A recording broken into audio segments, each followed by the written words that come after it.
mga ka-recipe, welcome sa ating bagong menu for today. Ito ay ang tuna balls mga ka-recipe na pwedeng pang ulam, pang merienda. Mga ka-recipe, pwede din itong pang pulutan. Una mga ka-recipe, yung ating tuna, ating tatanggalan ng sabay. Sasalain natin.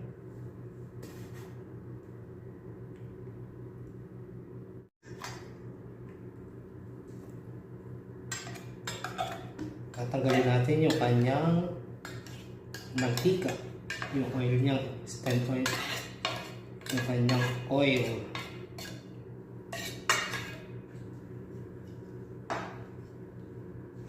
Siyempre, durug-durugin lang natin mga ka-recipe.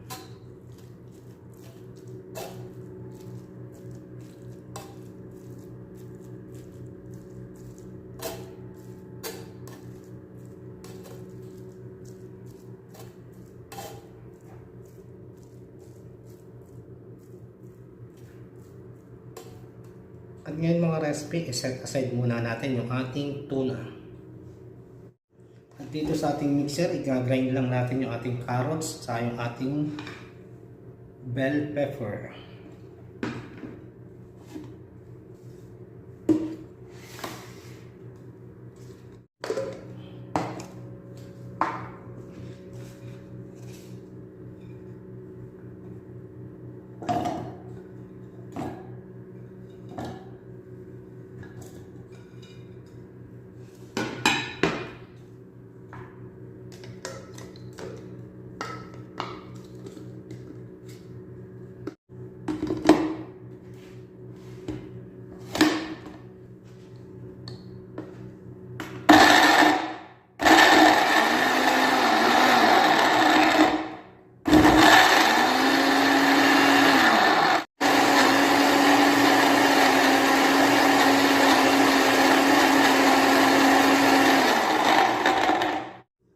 Ngayon mga ka-recipe, lagay natin yung ating tuna.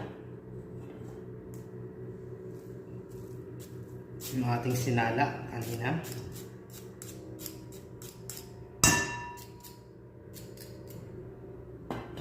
Carrots at saka bell pepper.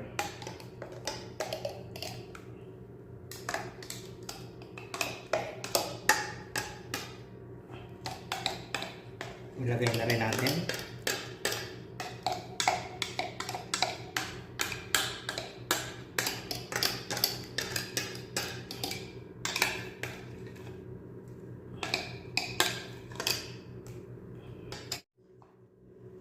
Timplahan natin ng iodized salt,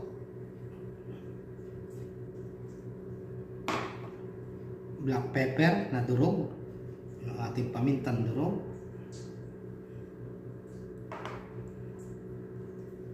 fish sauce, yung ating patis,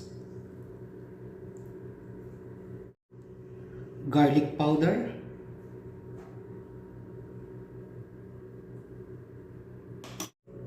isang itlog,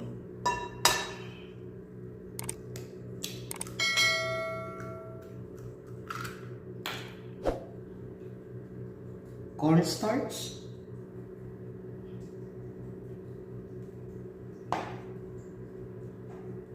harina, yung ating all-purpose flour,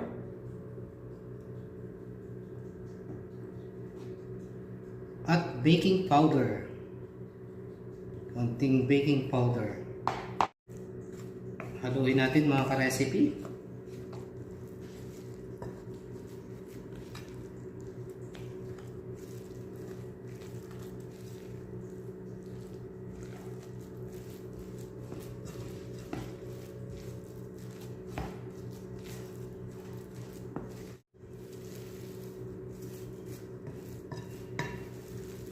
Ayan mga ka-recipe, pwede na natin iprito itong ating tuna balls.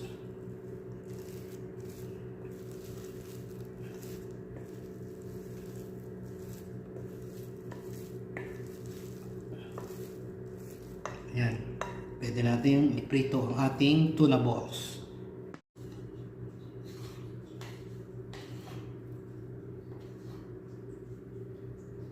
Bibilog-bilugin natin mga ka-recipe yung ating ginawang pang tuna balls.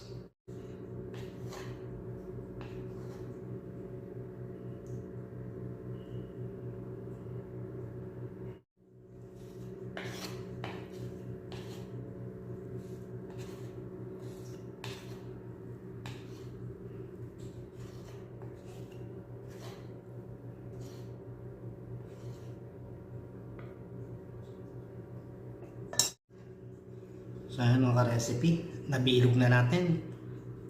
Tara at magprito na tayo. Mainit na yung ating mantika. Ulog na natin yung ating tuna balls.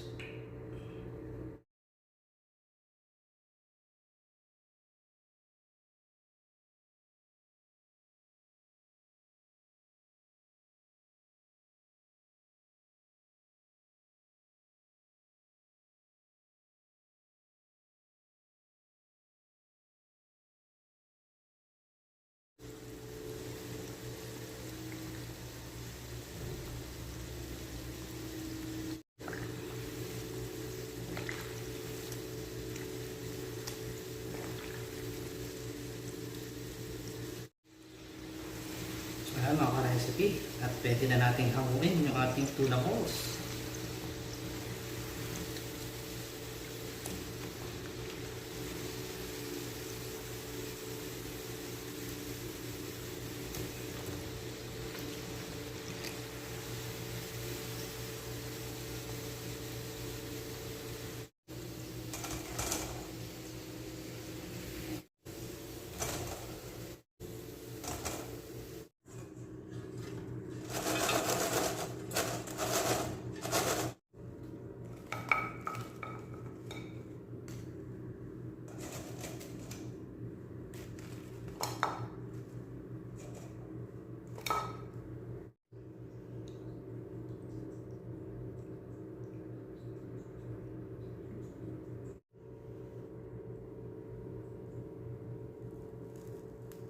Wow!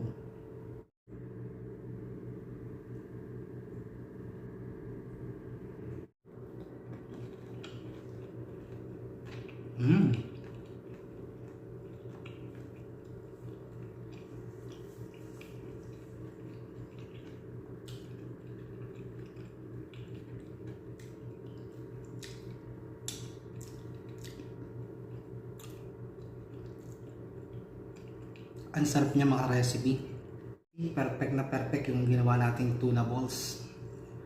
Para sa akin, sarap ng kanyang lasa. Tama-tama lang. I'm sure na magugustuhan niya ng inyong mga kids pag ganyan ang recipe ang inyong ginawa. Kaya naman kung nagustuhan niyo ang ating tuna balls for today, don't forget like and share, comment at mag-subscribe at pindutin nyo na rin ang ating bell button para lagi kayong updated sa aking mga bagong cooking recipe. So paano guys? Thank you for watching!